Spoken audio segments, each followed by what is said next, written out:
ಇದೀಗ ಬಂದಂಥ ಅತಿ ದೊಡ್ಡ ಸುದ್ದಿ ಅಂತ ಹೇಳ್ಬೋದು. ಹೌದು, ಅರುಣ್ ಸಾಗರ್ ಬಗ್ಗೆ ನಿಜಕ್ಕೂ ಆಗಿರೋದು ಏನು, ಅರುಣ್ ಸಾಗರ್ ಬಗ್ಗೆ ಬಂದಿರೋದು ಅತಿ ದೊಡ್ಡ ಆಘಾತಕಾರಿ ಸುದ್ದಿ ಅಂತ ಹೇಳಲಾಗ್ತಾ ಇದೆ ಸ್ನೇಹಿತರೆ. ಹೌದು, ಅರುಣ್ ಸಾಗರ್ ಅವರು ಏನಿಲ್ಲ ಅನ್ನೋದು ನಿಜಕ್ಕೂ ಕೂಡ ಒಂದು ಶಾಕಿಂಗ್ ವಿಚಾರ ಅಂತಲೂ ಕೂಡ ಹೇಳ್ಬೋದು.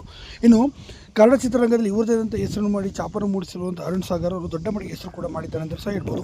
ಇನ್ನು ಸಿನಿಮಾ ರಂಗದಲ್ಲಿ ನೀವು ಗಮನಿಸಬಹುದು, ಸುಮಾರು 15-20 ವರ್ಷದಿಂದ ಕೂಡ ಸಂಪೂರ್ಣವಾಗಿ ಕಣ್ಮರೆಯಾಗಿದ್ದಾರೆ. ಇನ್ನು ಅರುಣ್ ಸಾಗರ್ ಅವರು ಎಲ್ಲಿ ಹೋದರು ಅಂತ ನೋಡ್ತಾ ಹೋದರೆ, ಅರುಣ್ ಸಾಗರ್ ಅವರು ಈಗ ಸಿನಿಮಾ ಬ್ಯಾಕ್ ಎಂಡಲ್ಲಿ ಕೆಲಸ ಮಾಡ್ತಿದ್ದಾರೆ. ಅಂದರೆ ಸಿನಿಮಾಗೆ ಕಾಸ್ಟ್ಯೂಮ್ ಡಿಸೈನ್ ಮಾಡೋಂಥದ್ದು, ಇನ್ನೇನು ಮತ್ತು ಇರೋಂಥ ಸೆಟ್ಗಳನ್ನು ಡಿಸೈನ್ ಮಾಡುವಂಥದ್ದು, ಈ ಕೆಲಸಗಳನ್ನು ಬ್ಯಾಕ್ ಎಂಡಲ್ಲಿ ಕೆಲಸ ಮಾಡ್ತಿದ್ದಾರೆ. ಇನ್ನು ಹೀಗಿರಬೇಕಾದ್ರೆ ದೊಡ್ಡ ಮಟ್ಟಿಗೆ ಹೆಸರು ಮಾಡಿರುವಂಥ ಅತಿ ದೊಡ್ಡ ಕಲಾವಿದ ಅಂದರೆ ಅದು ಅರುಣ್ ಸಾಗರ್ ಅಂತ ಹೇಳ್ಬೋದು. ಏನು ಚಿತ್ರರಂಗ ಹೀಗಾಗಿ ದೂರನ್ನು ಉಳಿದು ಸುಮಾರು 15 ವರ್ಷಗಳಿಂದ ಕೂಡ ದೂರ ಉಳಿದಿದ್ದಾರೆ. ಇನ್ನು ಈ ವಿಚಾರವನ್ನು ಅವರಿಗೆ ಒಬ್ಬರು ಯೂಟ್ಯೂಬರ್ ಹೋಗಿ ಕೇಳಿದ್ದಕ್ಕೆ ಅವರಿಗೆ ಕೂಡ ಕ್ಲಿಯರ್ ಆಗಿ ಹೇಳಿದ್ದಾರೆ, ಅವಕಾಶಗಳು ಕಡಿಮೆ ಆಗಿದೆ, ಎಲ್ಲರೂ ಕೂಡ ಪ್ಯಾನ್ ಇಂಡಿಯಾ ಅಂತ ಹೇಳ್ತಿದ್ದಾರೆ. ಇನ್ನು ಕೆಲವೇ ವರ್ಷಗಳು ಚಿತ್ರರಂಗ ನನ್ನ ಪ್ರಕಾರ ಕನ್ನಡ ಚಿತ್ರರಂಗ ಮುಚ್ಚೋಗುತ್ತೆ ಅನ್ನೋ ನಂಬಿಕೆ ನನಗೆ ಬಂದುಬಿಟ್ಟಿದೆ.